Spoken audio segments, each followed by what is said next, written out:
Boa tarde, professor de Sociologia, professor Adriano. A gente demorou, mas tá aqui, a gente tá, né, fazendo o vídeo e eu espero que entenda.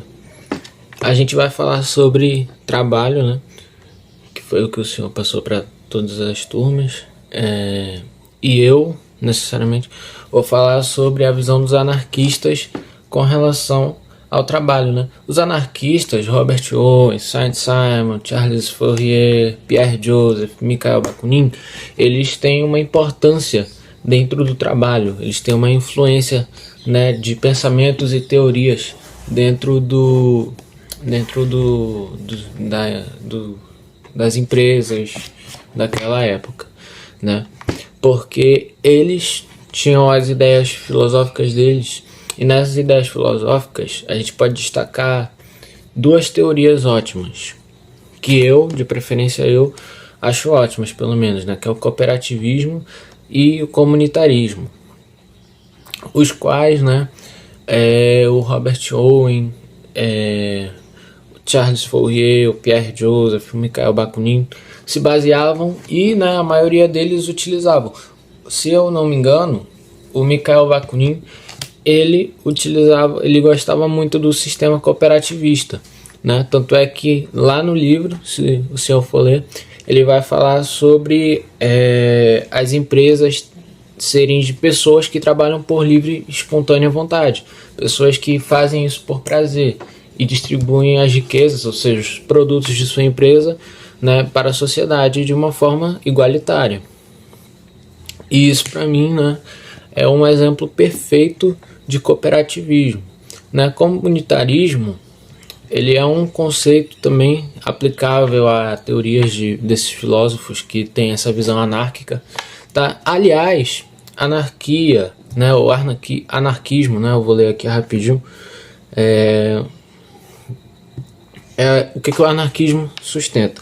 O anarquismo sustenta a ideia de que a sociedade existe de forma independente do Estado, sendo este considerado dispensável e até mesmo nocivo ao estabelecimento de uma autêntica comunidade humana, afronta à ordem social ou aos costumes reinantes. Ou seja, o anarquismo ele não tem essa de você é o patrão, ou então você tem um posto maior do que o meu. Não, todos nós somos iguais, todos nós podemos, né, trabalhar em conjunto para ter uma sociedade melhor, né? A gente não precisa de um Estado comandando, falando o que a gente deve fazer, a gente não precisa de tudo isso, né? A gente não precisa desse capitalismo, né? Mas assim, voltando para os filósofos aqui que são destacados no livro e que eu irei destacar aqui, vamos para começar pelo Robert Owen, que ele propôs uma espécie de comunitarismo e cooperativismo dentro das fábricas e oferecia ensino gratuito aos operários. Os filósofos, não é novidade para ninguém, eles defendiam que a educação era gratuita, né? Isso é uma bela demonstração, né, do filósofo Robert Owen, que oferecia ensino gratuito aos operários que trabalhavam em empresas e que não tinham uma escolaridade favorecível. E com o comunitarismo e o cooperativismo dentro de fábricas, né, a gente pode dizer que normalmente o patrão que manda, normalmente ele já impõe as regras e ele já fala quanto que você vai receber, quanto que você vai ganhar. Com o cooperativismo, a gente vai continuar tendo talvez esse padrão, porém, né, vai ser de livre e espontânea vontade da pessoa e ela também, tipo assim, não necessariamente vai trabalhar para sustentar uma pessoa que está pagando. Ela pode sustentar apenas uma pessoa qualquer, uma pessoa da sociedade normal, por causa que a gente iria, no caso, distribuir a renda no final lá igualitariamente para todas as pessoas que a gente pudesse. E no comunitarismo, não. No comunitarismo a gente tem essa questão de que não necessariamente quem vai estar organizando, padronizando, será o patrão, será mais uma pessoa que mete a mão na massa, que conhece a empresa. E para mim o comunitarismo ele seria muito bom hoje em dia também. Ele poderia ser muito bem aplicado hoje em dia, né? Discussão de termos, discussão de quanto que você quer ganhar, discussão de se você está achando bons os EPIs, né, os equipamentos para segurança, transporte e etc. A nossa sociedade ela evoluiu, porém, né, eu acho que ainda é cabível uma discussão sobre isso. Aí o Saint-Simon, né, anarquia, teoricamente, né, o anarquismo, teoricamente, e o sistema cooperativismo e o sistema de comunitarismo não apoia de nenhuma forma o capitalismo, pelo contrário, é contra. Porém, o Sant, ele, né, reconhecia a eficiência capitalista, o capitalismo, pelo contrário, é contra. Porém, o Sant, ele, né, reconhecia a eficiência capitalista, mas a riqueza, como nós já dizemos, deveria ser distribuída de uma forma a ajudar a todos, aos pobres, aos ricos, a todos. E ele acreditava também, que a França, na época, ela não deveria só, tipo assim, padronizar a empresa e refazer a empresa. Ele achava que deveria ser uma reestruturação total da sociedade, né? E que em vez de governo, deveria ter uma organização que não seria dirigida por quem as possui. Ou seja, não seriam empresas, seriam várias organizações que produzem tais coisas e que não são dirigidas por alguém que criou, né? A pessoa que teve a ideia não vai dirigir aquilo, mas ela vai ter opinião, e aí a gente pode dizer que é uma fórmula de cooperativismo, né? A gente pode aplicar cooperativismo, esse fundamento de Saint-Simon. Temos também o Charles Fourier, né, que em lugar de indústrias propôs uma economia comunitária e artesanal. É algo que eu também amo, a economia artesanal e a comunitária também. Eu vejo que hoje em dia nós não temos tantos artesãos assim. Aqui em Manaus a gente tem bastante, porém no resto do mundo eu não tenho mais essa certeza, porque hoje em dia está tudo muito industrializado, então fica difícil de termos novos trabalhadores que pensam de uma forma empreendedora com relação ao artesanato. Eles pensam muito mais no capitalismo, na industrialização, grandes quantidades, grandes possibilidades de venda em alto número, qualidade, etc. Né? Dificilmente eles pensam em algo mais trabalhado à mão, né? Uma coisa com muito mais qualidade e tempo ali gasto para poder fazer aquela arte, do que algo, né, meio vazio, digamos assim. E ele acreditava também no prazer e realização pessoal, criação de unidades de produção e consumo baseados em forma de cooperativismo integral e autossuficiente, que seria chamado de um estado de harmonia.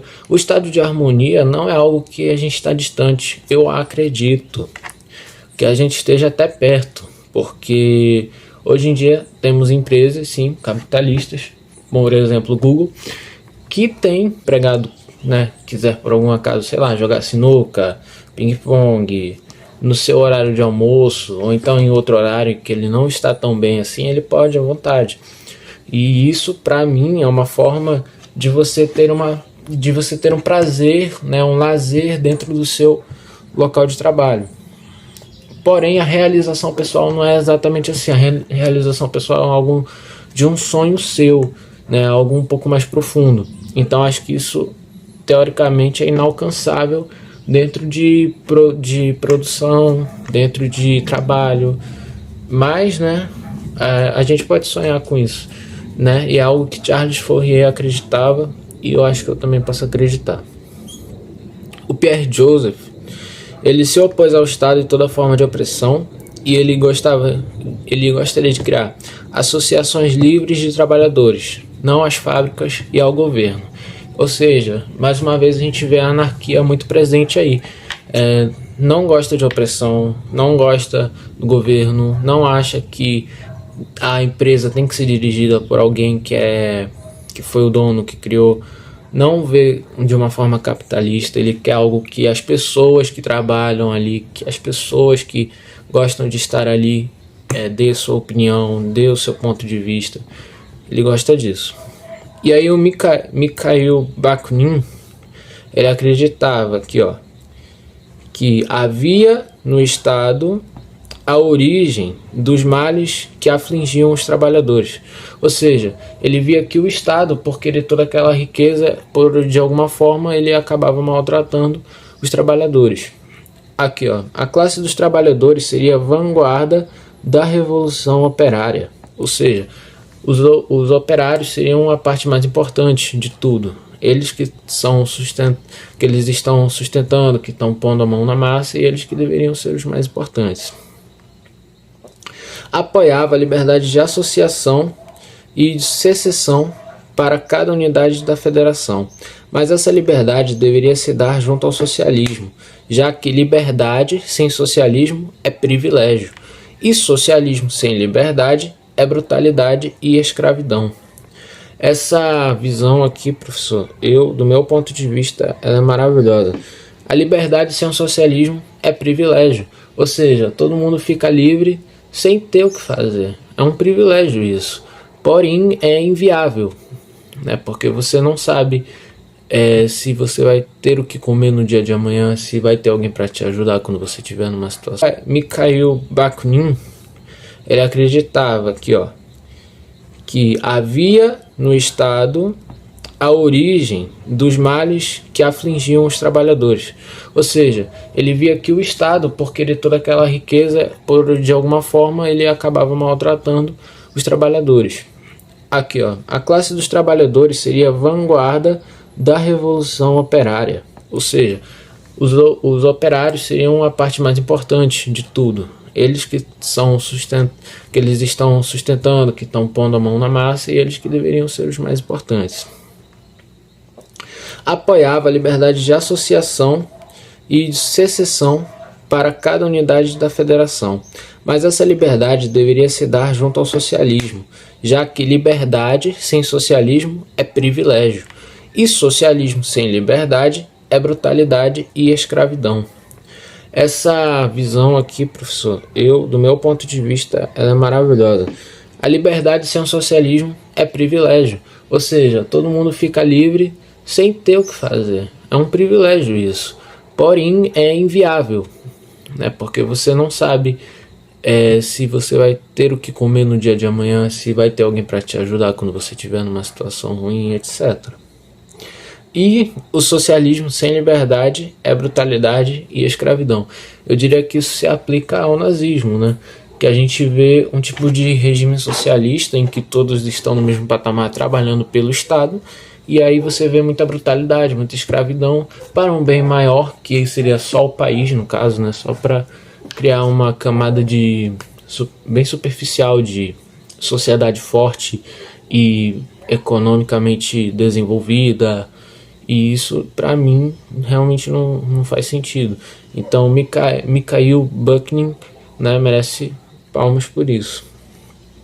E já que temos a visão de todos os anarquistas, né, eu poderia parar por aqui, mas dentro do livro também a gente tem o Free Woman, né, as mulheres livres, publicação a qual defendia as mulheres e as crianças, né? As mulheres, elas sempre vão defender sim as crianças, elas sempre vão estar muito mais do lado das crianças do que os homens e do que os patrões, ainda mais que naquela época a escravidão infantil era muito presente. Você via crianças entrando debaixo de máquinas para poder consertar elas, sendo que as máquinas continuavam ligadas, né? Você via isso. Você via crianças em um habitat que nem os adultos aguentavam, era cheiro insuportável.